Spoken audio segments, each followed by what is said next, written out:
L'aigua és un bé imprescindible per la vida, però la ciutadania sap ben poca cosa sobre el tractament que rep fins que arriba a casa o de quina manera es processen les aigües del clavegueram. Avui sortirem de dubtes perquè som el primer i únic laboratori de tot l'estat espanyol on s'estudien els efectes en els rius de les aigües depurades. Maria Cinta. I per fer aquest estudi, precisament ens trobem en aquesta planta de residus, de tractament de residus d'aigües residuals, que es troba a Montornès del Vallès, una depuradora.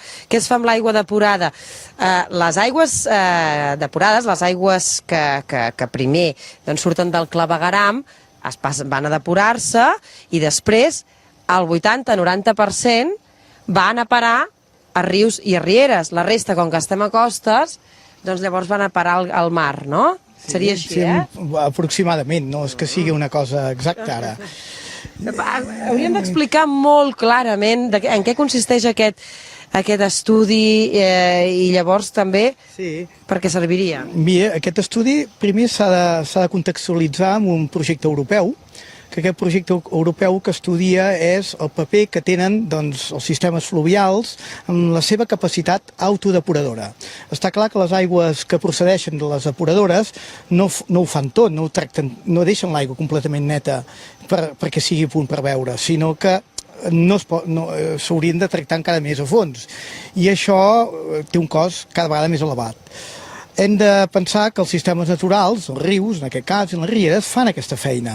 I el que nosaltres estudiem és saber quin és aquest paper que tenen aquests sistemes i quantificar-ho.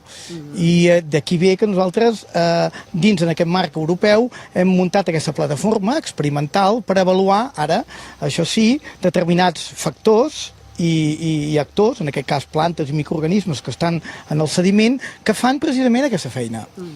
Clar, però estem parlant que l'aigua que surt de la depuradora, evidentment, no és una aigua potable, però, fixeu-vos, hi ha 18 canals, 18 canals com aquests, en cadascun hi ha una espècie diferent. La meva pregunta, Francesc, és, des que entra l'aigua depurada en aquest canal, anem seguint a l'André, fins que arribem al final, l'aigua és més potable? Es podria veure aquesta aigua? No es pot veure. El que passa que millora qualitativament, millora força. Perquè les plantes, els microorganismes que estan entre les plantes i entre el sediment, doncs fan la seva feina, fan la mateixa feina que farien també les depuradores. El que passa que aquí el temps de contacte de l'aigua amb aquests microorganismes és més elevat, estan més en contacte, no pas que estan en una depuradora. Per tant, són més eficients en aquest punt. I per tant acaben afinant aquesta capacitat autodepurativa que té el sistema. Ara bé, el sistema, evidentment, caldria molt més perquè acabin sent potables, no ho són, però d'aquesta manera a nosaltres ja ens serveix quin és el paper funcional que tenen, en aquest cas les plantes i els microorganismes que viuen a l'entorn d'aquestes plantes.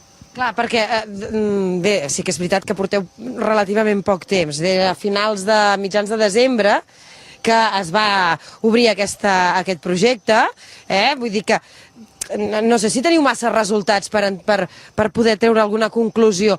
És a dir, finalment podrem tancar el cicle, m'explico? No sé què vols dir tancar el cicle. Tancar el cicle, és a dir, que l'aigua que sigui el màxim potable i que la puguem veure. Nosaltres estem estudiant determinats factors i a mesurar unes determinades taxes de reactivitat. Per tant, ens donen dades per després extrapolar-les en els sistemes naturals, que són els rius i les rieres, en el cas que ens pertoca el riu Besòs. Llavors, veiem diferents espècies. Això vol dir que cadascuna reacciona de manera diferent. En veiem unes que estan en millor situació i d'altres que no.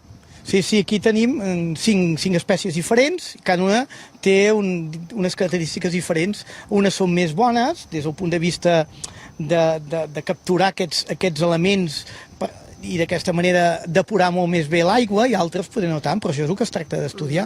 Si et sembla, ens movem cap allà, que veig dos companys teus, que estan amb una llibreteta i a més amb una cinta mètrica. M'agradaria saber que ens expliquessin què és el que estan fent ara mateix. Aviam, llibreta, cinta mètrica i estàveu mirant les plantes. Sí. Això deu tenir alguna explicació, Doncs sí, el que estem mirant és a veure com va variant la magnitud d'aquestes plantes al llarg d'aquest canal. I què és el que passa? Què és el que es dedueix? Bueno, nosaltres deduïm que aquelles plantes que són més altes, que estan a l'inici, tenen més quantitat de nutrients a l'aigua. Com que elles les aprofiten i el flux va tirant avall, les plantes d'aquí els hi arriba molt menys perquè aquelles d'allà ja han autodepurat l'aigua. I veient aquests gradients podem inferir el paper que tenen aquestes plantes en l'autodepuració de l'aigua. Ara ens falta comprovar si això es veu reflectit amb la química de l'aigua del canal. I ara ho esteu fent amb aquestes plantes. Bé, a veure, clar, estem parlant de plantes tota l'estona perquè d'alguna manera al ser un organisme viu es veu molt més els efectes que té l'aigua depurada. Costa't, Francesc? Sí. No sé si a les pedres també es pot veure d'alguna altra manera, no? Sí, realment els que treballen de debò, a part de les plantes, són tota una colla d'organismes, microbis, que, no sé si ho veurà... Sí, no, ja s'acostarà a l'Andrés, sí. Que viuen, es desenvolupen en tot el sediment, com fos la llera del riu. I aquí, si ho veieu una mica més, no és com aquesta pedra, veieu? Està colonitzat per microbis, i aquests són els que fan la feina, de la mateixa manera que la fan a les depuradores. Són els que utilitzen els nutrients. Clar, al principi les plantes són més grans, han menjat més, per entendre'ns, molt bàsicament... Tenen molt més material. Clar, però vol dir que l'aigua té molts més... diguéssim, és menys sana, per entendre'ns, menys potable per nosaltres. Posem-ho així, sí. No, és que és per entendre'ns bé, Sí, sí. I llavors, just al final del canal, seria... Que n'hi ha menys. Exacte. Perquè ja l'han utilitzat les de dalt. Això és una clara mostra visual de la capacitat d'autodepuració que pot tenir la llera del riu. Això seria com una llera del riu, que en definitiva que és el que heu volgut recrear aquí. Parlant de lleres del riu, hi ha un altre aspecte també a ressaltar, que també vosaltres teniu en compte en tot aquest estudi, en aquest projecte, que és l'efecte, és a dir, l'accés d'aigua depurada als rius. És a dir, els rius i les rieres no tenen temps a autodepurar-se perquè constantment els va arribant aigua de les depuradores, no? Sí, en certa manera, a veure, necessiten espai. És a dir, les aigües que surten de les depuradores necessiten uns certs quilòmetres per anar millorant la seva qualitat.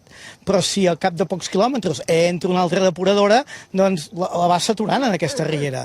La qual cosa, cada vegada hem de ser més exigents perquè els nostres rius tenen poc cabal i tenen poca capacitat de diluir aquestes entrades que contínuament estan entrant. Una conca com el Besòs, que és extensament urbanitzada i ple de polígons, doncs fa que pateixin aquest estrès d'aigües contínuament amb baixa qualitat. Clar, i llavors, d'altra banda, també la modificació també del seu recorregut, també. Sí. Evidentment, tot això, si els rius estiguessin ben restaurats, ben rehabilitats, doncs també els ajudaríem. Però el que passa que també la població ha viscut d'esquenes a les rieres o no rius. Hi ha poblacions que millor tapar-les, les ries, i això no és això. I hem de saber i valorar els serveis que ens ofereix la natura.